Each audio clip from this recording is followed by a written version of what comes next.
Hi, Roy here on my channel, Roy Reads Anything, where I occasionally talk about old books that are strange or interesting or just weird. And this time got some book hauls to talk about, so things I've picked up mainly in a kind of pulpy sort of world. So yes, so first thing is a bunch of these magazines. Titbits Science Fiction Library. So Titbits was a UK magazine which, by the time it went out of print in the early 80s, was a pretty down market, sort of what it sounds like really, a bright and breezy, slightly undressed lady top sort of publication. Wasn't always like that. When it started in Victorian times, it was super respectable. So Titbits from all the most interesting books, periodicals and contributors in the world. So Victorian Titbits, very much about the morsels of interesting things.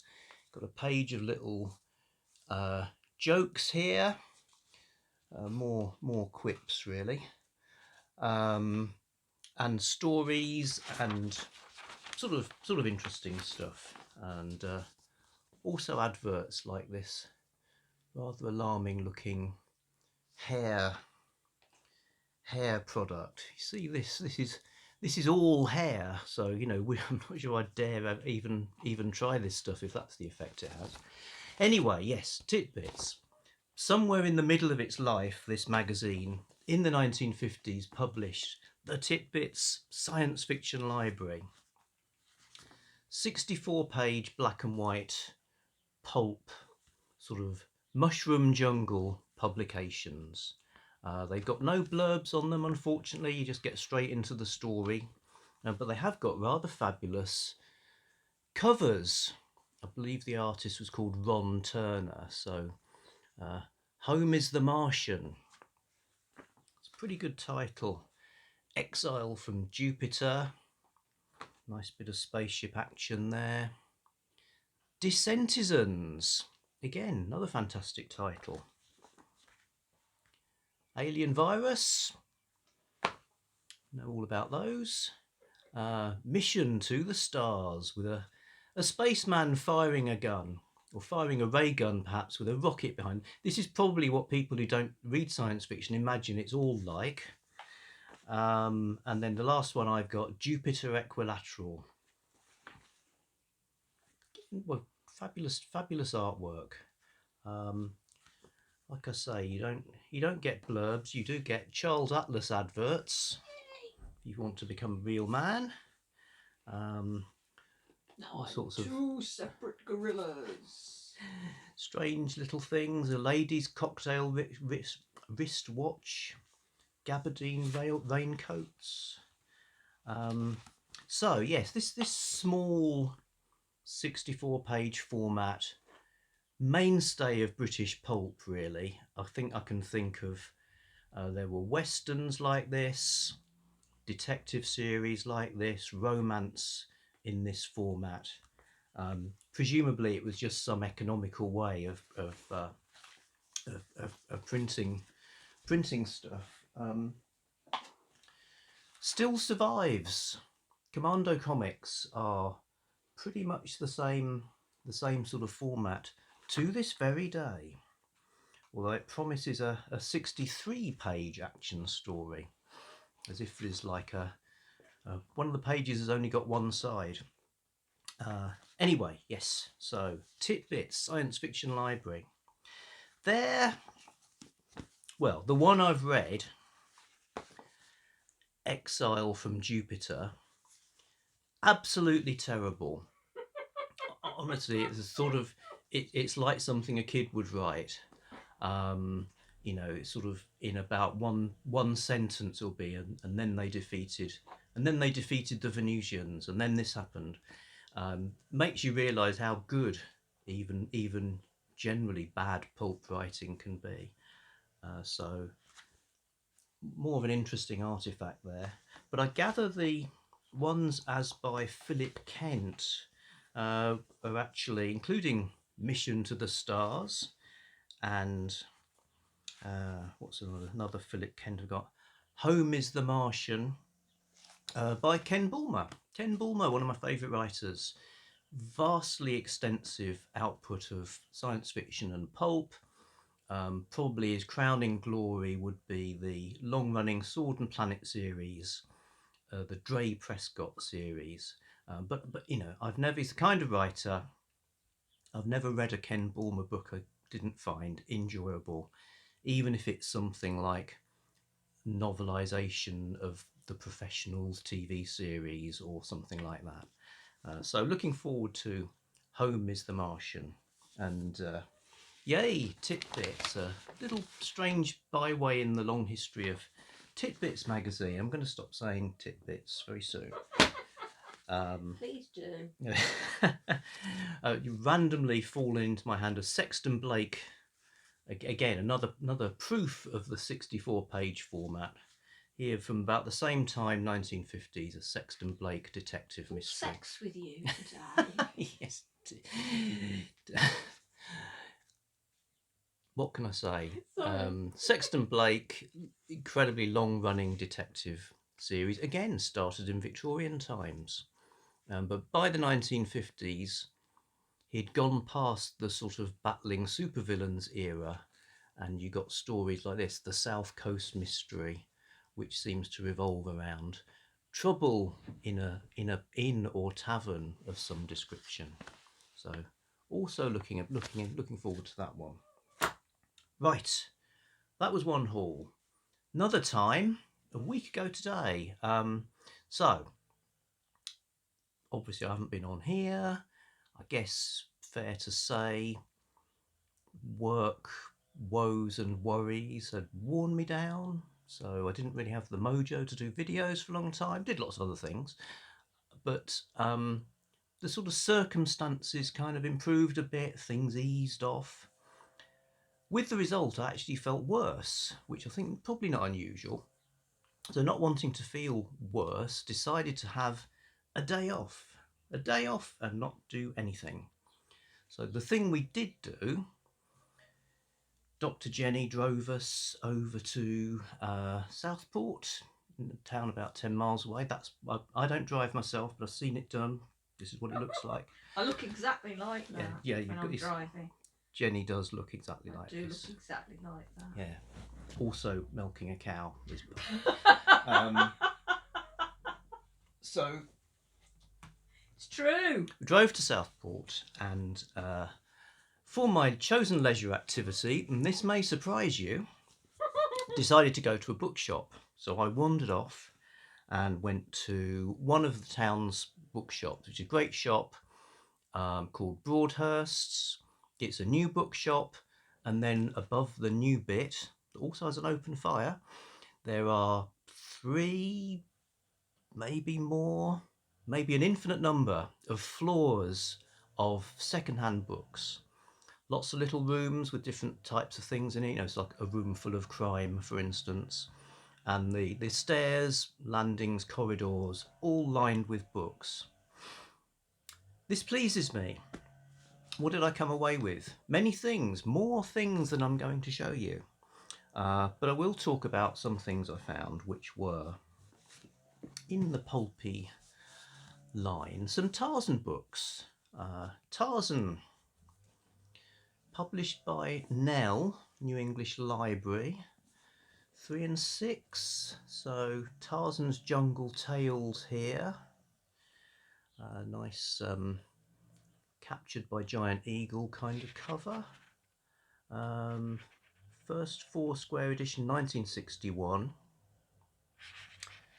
Reprinted September 1967. Right, so when it says now in films and on TV, well, the films have been going since about 1918, I think, but the TV part probably was referring to the Ron Ely television series, which I saw as a kid about that time. So if I'd somehow managed to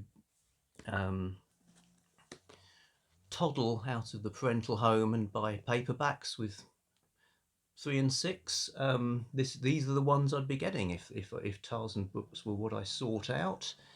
And yeah, I just thought these looked lovely. They're in great condition. They've got these amazing covers. It's maybe not the best artwork in the world. I've collected Ballantine published a series of Tarzan books with covers by Neil Adams, and it doesn't get much better than this. But I like these. I like these. They gave me a nice sort of pulpy thrill. So it'd be interesting to see. I didn't grab them all because some of them were like this, equally kind of nice and square, but with the spines faded. I think that the sort of reds and oranges are, as pigments, are more likely to fade than some other inks. You often end up with just blue. Blue is the last to go. Anyway, yes, didn't buy them all. I thought I'll enjoy having these like very good ones. So it'll be interesting to see who wins as I pick up the Ballantines and the New English Libraries. Which Tarzanic pile will grow the most? Yes, right. So I got Tarzans and also these G8 and his Battle Aces. 2 paperbacks. These are reprints from 1930s pulp magazines. So Pilot, First World War.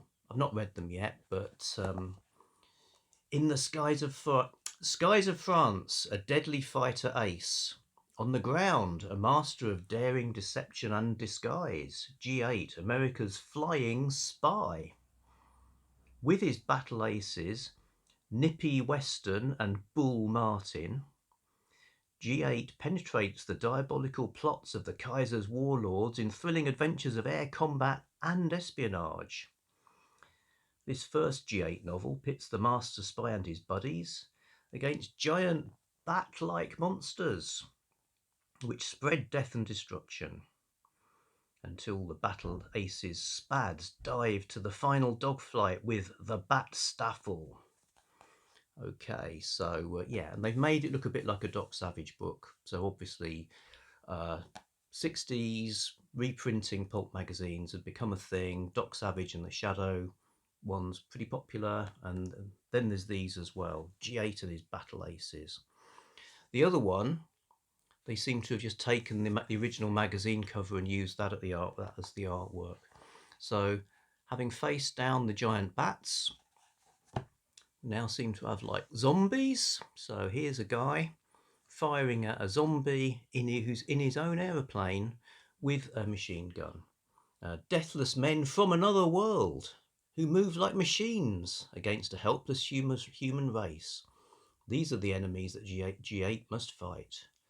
This is the test of an airman's courage. So it seems like if flying in the air and fighting battles wasn't enough, there were all these kind of semi-supernatural or super scientific threats. My friend Glenn posted some others on Facebook, one that involved a tiger. So there's the guy flying his aeroplane, and there's a tiger being dropped on him from above. And then another one, there's not just a tiger, a saber-toothed tiger is attacking him. So yeah.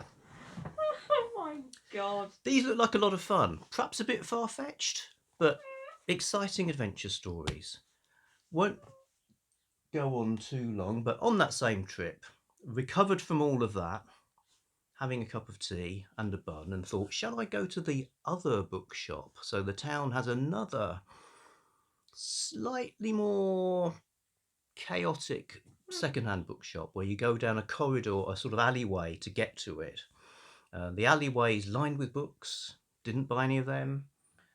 Went upstairs, and I decided to buy the Strand magazine. The Strand magazine from the late 19th century. So bound copies, you know, collecting 6 months worth into a book was a thing that most of the magazines used to do. The Strand, an illustrated paper, particularly well known for being the first place that Sherlock Holmes stories appeared. And I thought, you know what? I would quite like to own Sherlock Holmes in the original form, the pages, the sheets of paper where now extremely famous stories first appeared. So I sprung for one of these Strand collections. It's got illustrations by Sidney Paget. The Final Problem, again, amazing picture there of Holmes battling Moriarty, and with pictures on every page and the text kind of wrapping around them. It's almost like a graphic novel sort of thing of Sherlock Holmes. And other stuff too. Portraits of celebrities. So they were really making the most of their technological advances in printing, which meant they could have photographs, engravings, all sorts of things. And yeah, it's a world of wonders. Maybe I'll go back and buy more. So yes, the Strand magazine was the end of my journey. Those are things that I've bought recently. All look like a lot of fun. I thought I'd share them with you. I've done that now, so I'm going to finish and say goodbye. Thank you for watching, and I'll be back at an unspecified future time. Cheers.